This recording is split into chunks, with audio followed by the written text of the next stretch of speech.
My 7-year-old daughter, who had done nothing wrong, was being held at gunpoint by Karen, our crazy HOA president.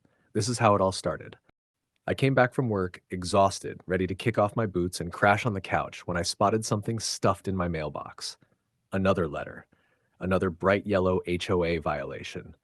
And this one was bold enough to scream at me for the crime of leaving my car parked in my own driveway overnight. I was almost furious. But then I checked the bylaws, and guess what? It was actually a violation. Still, this is what triggered me. My neighbors had their cars parked overnight too, whole fleets sitting right there every day. I confirmed it with my own eyes, yet they never got a violation. So why me? I was low-key vexed, but I decided to just pay the fine and have my peace. Welcome to Prodigy Tales. Make sure you like and subscribe for your top-notch HOA drama. A few days later, I walked out with a cup of coffee in hand, only to find another envelope waiting for me like some cursed gift. This time, it wasn't about the car. Oh no, this time I was fined for having a basketball hoop in my driveway. A basketball hoop. The exact same kind almost every neighbor had, some even two. I froze, my coffee halfway to my mouth, and that's when I snapped. It was all personal now. The realization hit me like a hammer to the chest. This wasn't about rules. This was Karen, the HOA queen herself, singling me out like she had my name written on her dartboard. I paced my living room like a caged lion, papers crumpled in my hands. I wasn't mad about paying, I was mad about being targeted, about being painted as the bad guy when I wasn't. And the craziest part? Karen herself had a basketball hoop standing tall on her driveway, but somehow she wasn't on the hit list. I felt the anger burn hotter, but deep down, a plan started forming. If she wanted to make this personal, fine. She had no idea who she was messing with. Before we dive in deeply, let us know in the comments what country or which city you're watching this story from. We'd love to know how far this story travels.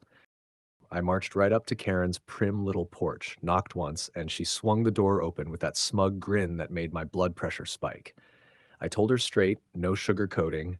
There is no way you're going to find me for having a basketball hoop in my driveway when half the neighborhood, including you, has one.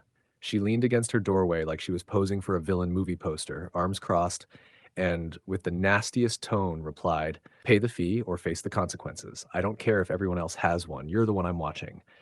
My fists clenched so hard I thought my knuckles would crack. This wasn't just hypocrisy. It was open warfare. The days that followed were like a horror movie written by a petty director. Karen started stacking $50 late fees for every single day I didn't pay. My mailbox looked like it had gone through a paper explosion, each envelope screaming, "Debtor," louder than the last. At first, I tried to ignore her, tossing the letters into a shoebox I didn't bother opening anymore.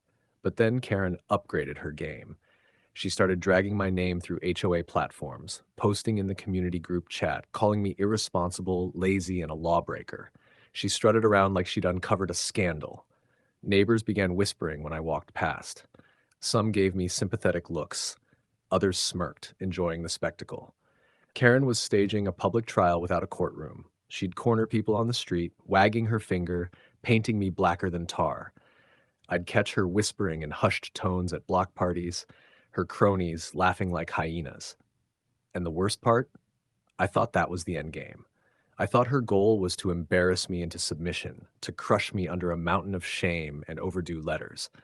I thought the mailbox ambush and neighborhood slander were as far as she'd go. I was dead wrong. Karen wasn't just sharpening her claws, she was preparing to bare her fangs. I could feel it in the way she looked at me whenever we crossed paths, eyes narrowed like a cat about to pounce. Uh, I didn't know how deep she was willing to go, but the tension in the air was electric, and something told me she was planning her next move, and it wouldn't be pretty. I had just finished fixing a loose hinge on the back gate when I heard the school bus brakes hiss at the corner. My little girl, Sophia, hopped off with her backpack bouncing, her braids swinging as she skipped toward the house. A smile stretched across my face. Moments like that erased every ounce of stress I carried. But this time she hesitated at the door. She stood frozen, her small hand hovering near the knob, her eyes wide like she'd seen a ghost. Then I heard it, a scream that cut through my chest like a blade. "Dad!" My blood turned ice. I dropped the screwdriver and sprinted around the house, heart hammering, only to see the sight that nearly made me lose my mind. Karen, standing right there on my porch, pointing a gun at my 7-year-old daughter. For a moment, the world stopped. My jaw clenched, my hands trembled, and my vision tunneled into nothing but Karen's wicked grin behind that weapon.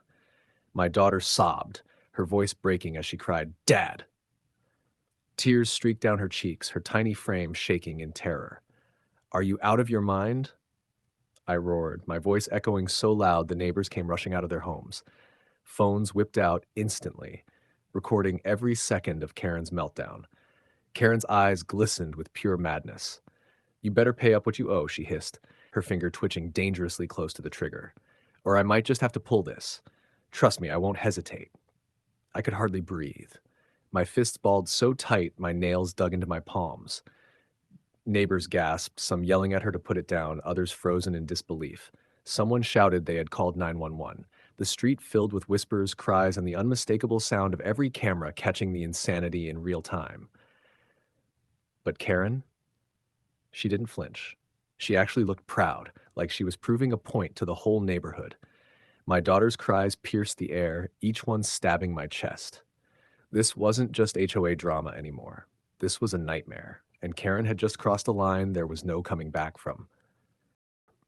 The sirens cut through the chaos before I even saw the flashing lights.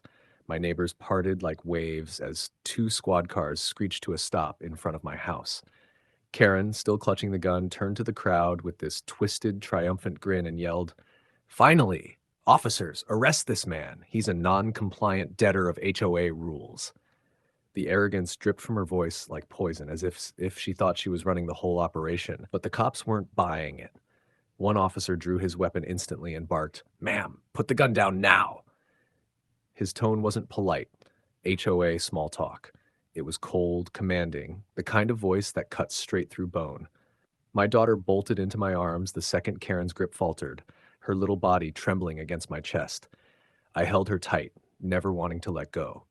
Karen's eyes darted between the officer's gun and the crowd of neighbors filming her every twitch. She lowered her weapon slowly, but not before shooting me one last venomous glare, like she still thought she had the upper hand. Within seconds, she was in handcuffs, shoved into the back of a cruiser while the crowd erupted in shouts and disbelief. Phones were everywhere. I knew this footage would be viral by morning, but I wasn't stopping at public humiliation. Not after she pointed a gun at my child. I called my lawyer that night. By morning, we had charges lined up that would bury Karen deeper than any HOA bylaw ever could. Aggravated assault with a deadly weapon, child endangerment, brandishing a firearm, emotional distress, the whole arsenal. Court day was brutal. Karen shuffled in wearing an orange jumpsuit, her smugness long gone, her hair a mess. Every detail of her madness was replayed on a big screen for the jury, neighbors testifying against her one after another. The judge didn't hesitate. 15 years behind bars, $1.5 million in punitive damages straight to me and my family. And as a bonus, she lost her gun rights for life. Karen, the HOA queen who thought she could rule by fear, left the courtroom in shackles. Her empire of pettiness burned to ash. The end. Please like and subscribe for more HOA showdowns like this. Do you think she got what she deserves? Comment below. Also, if you really love this video and want to support the channel directly, you can hit that super thanks button below. It really helps us keep bringing you more HOA chaos.